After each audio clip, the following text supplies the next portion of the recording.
Even though this journey of reviews has not been as long as Godzilla, Gamera, and Toho, my marathon of reviewing Kong movies has come to an end.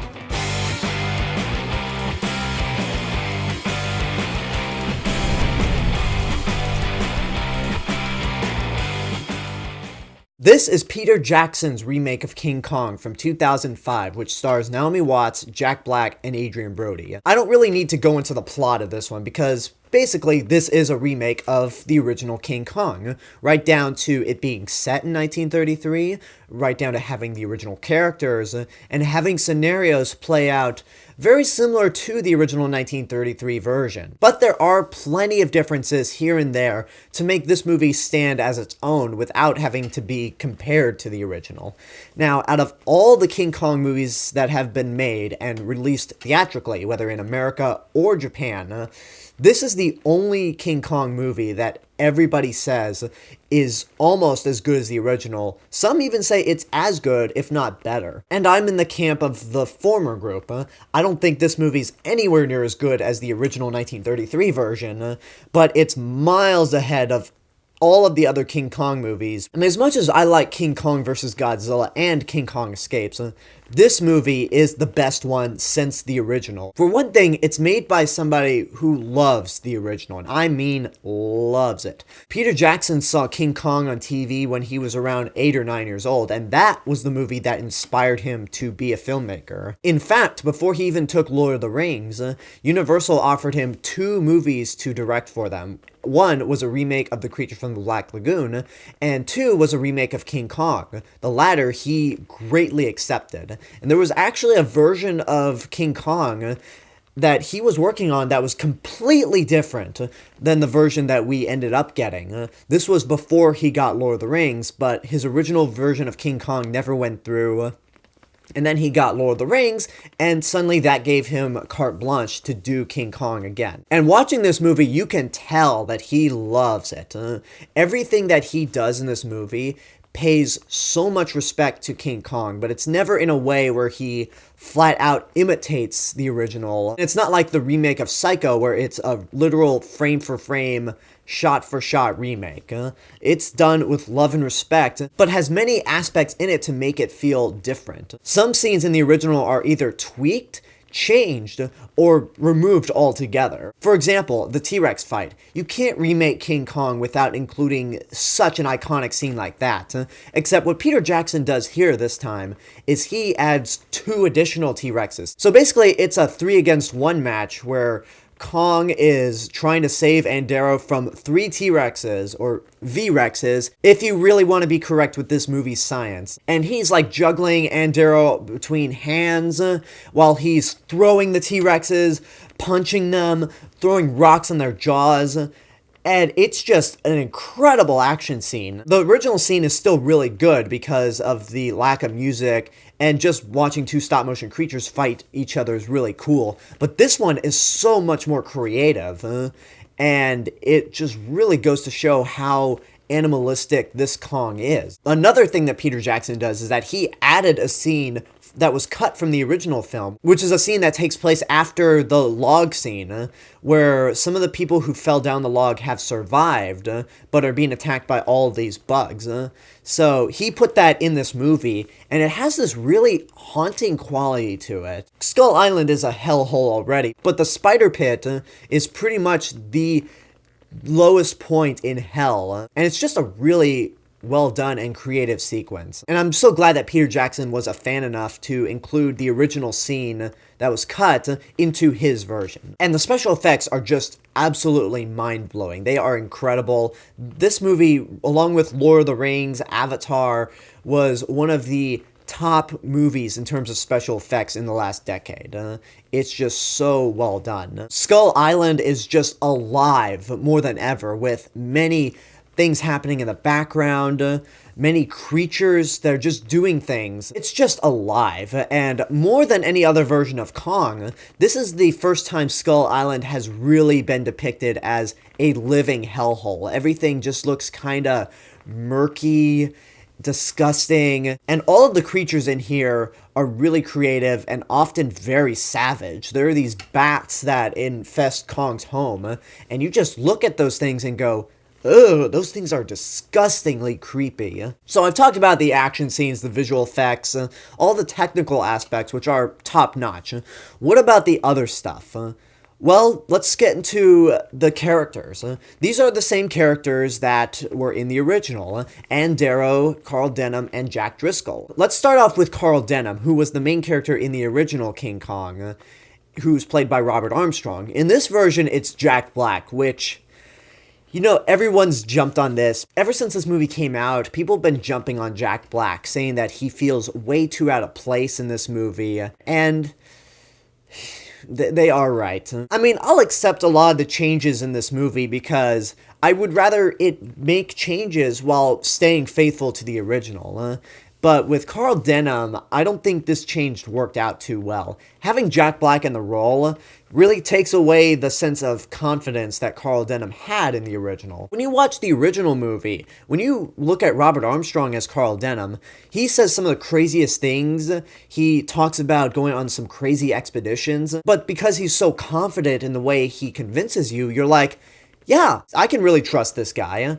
With Jack Black, he's too slimy and weaselly, and he also feels really unsure of himself. This version of Carl Denham is really down on his luck and has trouble getting films made, whereas the original did not. And because he lacks the confidence, you can't really trust this guy to go on this giant voyage. So for most of the movie, I'm not a fan of Jack Black. However, one angle that it's debatable on whether or not people like it or not, or whether other people share this point of view, but I do kind of like, just for the sake of a change, how this Carl Denham becomes the villain of the movie. Let me explain why. When they go to Skull Island, Carl Denham just takes the camera with him through Skull Island and hoping he can try to make a movie while everyone else is looking for Ann Darrow. Suddenly his camera and his film gets destroyed. So he figures, you know what? I want to capture Kong, bring him back to New York City, and show him on Broadway, even if it's at the cost of everyone who's died. I don't give a shit about those other people. I'm bringing this ape back for money. So that's a unique angle to take it. I don't know if anyone's ever mentioned that he's kind of villain-like, but it's kind of different, and the only reason I kind of like it is because Carl Denham's not the main character in this movie. He's the supporting character. Which, before I get into who the main character is, I want to talk about Adrien Brody as Jack Driscoll. People say he's boring. Yeah, he's often boring, which is a shame because Adrien Brody is a very talented actor. But I won't say that he's a complete bore. It is a little strange that his character has changed from the first mate of the ship to a screenwriter, but you can tell this guy is kind of earnest.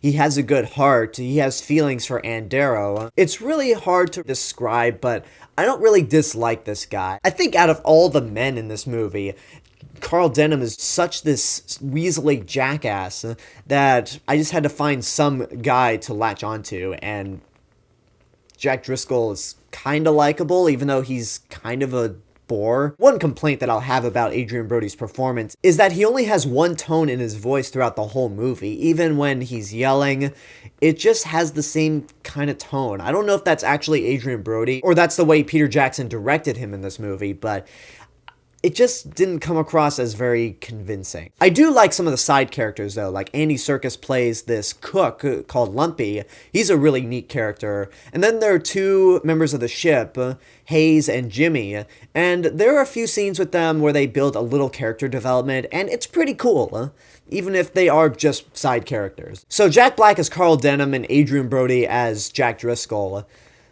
They have their moments, but overall, I feel like they could have been done a little better. Naomi Watts, on the other hand, as Ann Darrow, is amazing in this movie. When this movie came out, there was talk that she should have been nominated for an Academy Award. Her performance was that good. And part of the reason is that most of her performance is acting up against nothing. She has to act amongst all these CG creatures and Kong, but she does an amazing job with this role. And one thing I really like is that Ann Darrow is the main character of this movie. She is portrayed as the main character. We follow her throughout most of this movie. And if I were to compare the two Ann Darrows, Fay Wray and Naomi Watts, I really like Naomi Watts more. She's a little more interesting. We get to know a little more about her. She's just more complex and takes more risks as a character. Fay Wray is really good also. She will always be the iconic damsel in distress. But in terms of a character, Fay Wray's Ann Darrow is a little too helpless, and she just screams a whole lot. Like I said in my review for the original, once you get to a certain point, all of her dialogue just becomes screaming. Again, I love Fay Wray, but Naomi Watts just does a much better job here.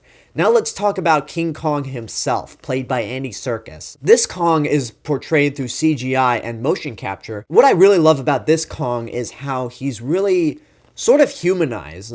I mean, he moves more like an ape than any other Kong before him, and he has really ape-like mannerisms, and is probably the best looking version of Kong, even though I do like the one they have for Skull Island. But basically, he's just a big silverback gorilla. And just like the other Kongs, you can tell what this one is thinking. Maybe a little more so than the 1933 one and the 76 one. Because Andy Serkis, or the Man of 1,000 Digital Faces, does a fantastic job with this performance. And they also really build up a relationship between Kong and Ann Darrow. One of my biggest gripes with the 1976 movie is that the relationship between Kong and Jessica Lange is all over the place. Here, they actually start out with Ann Darrow's afraid of Kong, then she stands up to him, and it's not until the fight with the 3 dinosaurs, where Kong saves her life, that she begins to really feel some sort of connection with him. Any sequence with Naomi Watts and Kong is an A+. It's so well done. You really buy their connection and their chemistry with each other, and it makes the finale of the movie even more sad. I mean, knowing that this is a remake, even when I originally watched this in a theater, I thought, oh, I know how this is going to end. But because they've built up this relationship between Kong and Ann Darrow, as weird as it can be, you watch this movie going, I know Kong has to die in the end, but I don't want to see this. I want to see Kong live. I just want there to be a happy ending. But knowing that this is a remake where the title character does die, you can't have that. And when Kong dies, I saw this movie twice in the theater. Both times, I cried like a bitch. It was just so sad. And the reason is because they built up this relationship so well that it's really heartbreaking. And Naomi Watts really pulls out all the stops in the ending of the movie.